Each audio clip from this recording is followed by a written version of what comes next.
You know, I've been thinking. Everybody talks about the law of attraction.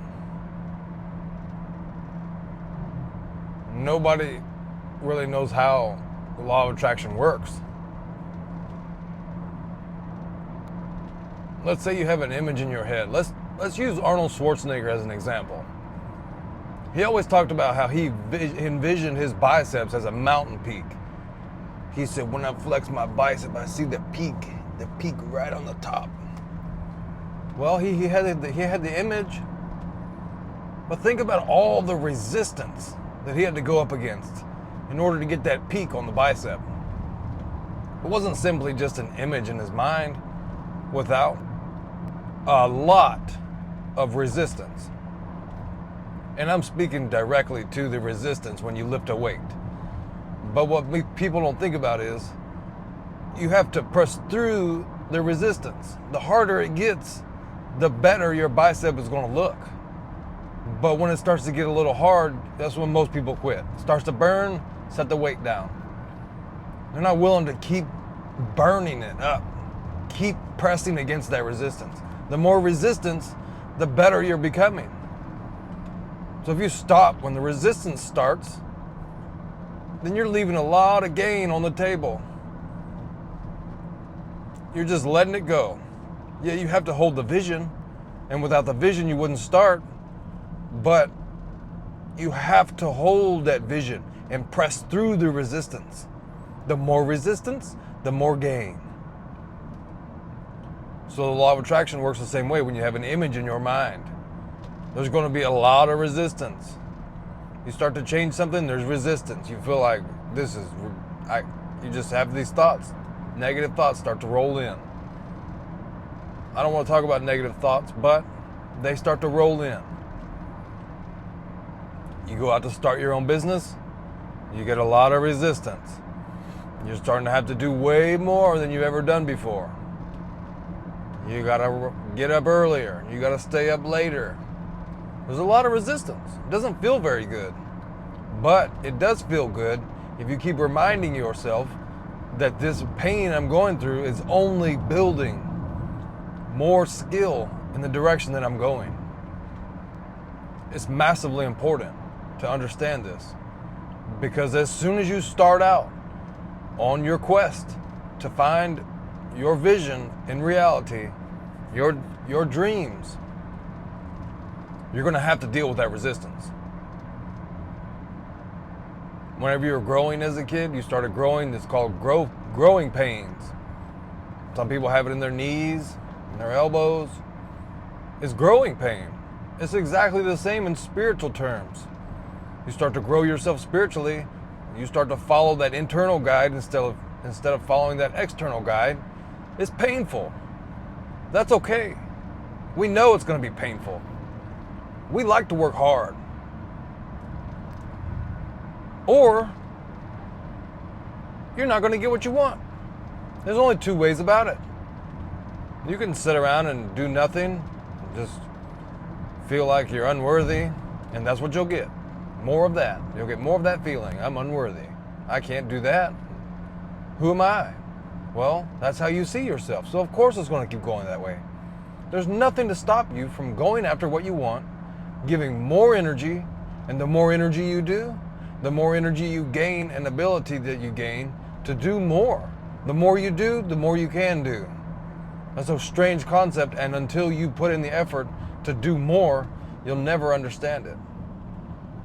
But that's how it works. You start to go to the gym, you start out, you can't lift that much weight.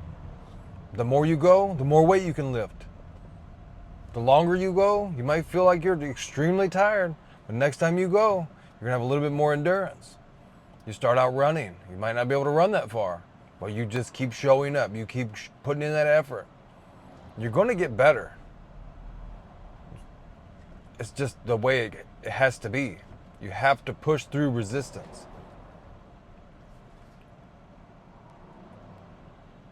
It's the resistance against the resistance that's really where it gains.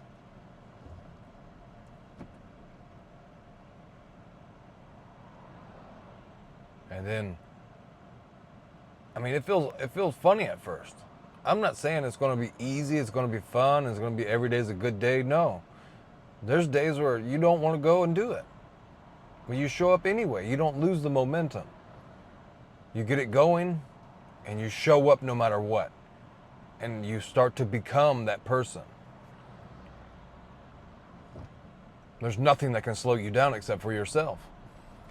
Bob Proctor said that our only limitation is weakness of attention and poverty of imagination. That means we can't focus on something long enough because we keep letting our minds go in several different directions. We never focus on that one thing long enough to see a return from it. And poverty of imagination. You can't build the big enough pictures in your mind of what you're going to do.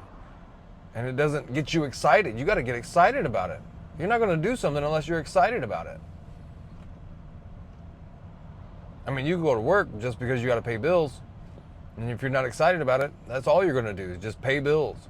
You're never going to advance. You're never going to build a life that you enjoy. You got to have passion, man. You got to start going after it. This is vitally important. We're here to get better. We have kids. We have people watching us. We should be making everyone else's lives better. If we're not making everyone else's lives better, what are we doing? Very selfish. Nothing on this planet was created for itself. Nothing. Nothing looks at itself either, except humans. And we're all here on God's green earth. We're all exactly the same.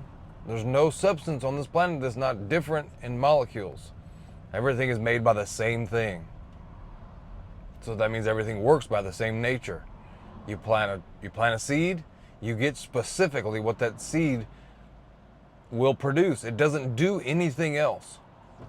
A squirrel is never not anything that's not in the nature of that squirrel.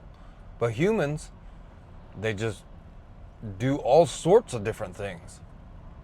Never fulfilling one single purpose. I mean, there are a lot of people that fulfill their one single purpose, but there's so much potential left on the table because we have weakness of attention and poverty of imagination. That's literally our only limit. So if you'll focus on what it is you want and have imagination, and you'll be passionate about it, you'll keep growing in that direction. Never lose sight of it. You got to keep going. So please, just keep your vision on what you want.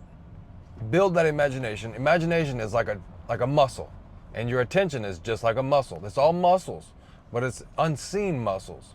And we tend to only focus on what we can see. We focus on what we can see, hear, smell, taste, and touch. But there's a whole nother side. One of the things they talk about your intuition. I got a gut feeling about this. I just feel good about this. Where's it coming from? You can't explain it. It's not something you can see. It's completely out of the realm of all senses. But it's one of your most powerful tools. And it's just like a muscle. The more you use it, the stronger you get in using it. The stronger it gets. And there's no end to growth. Look in nature. If you stopped grooming the earth in a city, it would be overrun by all growth. Animals would come in, the weeds and the trees, everything. It would take over and it would never stop growing. Why would us human beings be any different? So if you'll grasp a hold of this idea and you'll work on it daily, day in and day out, you'll blow your own mind. But you can't get comfortable. You can't ever stop growing. It's not in our nature to stop growing. As soon as we stop growing, we start to go in the opposite direction. If you're not growing, you're going the opposite direction. And we do not want to go in the opposite direction. So we must keep growing. So keep growing and keep going.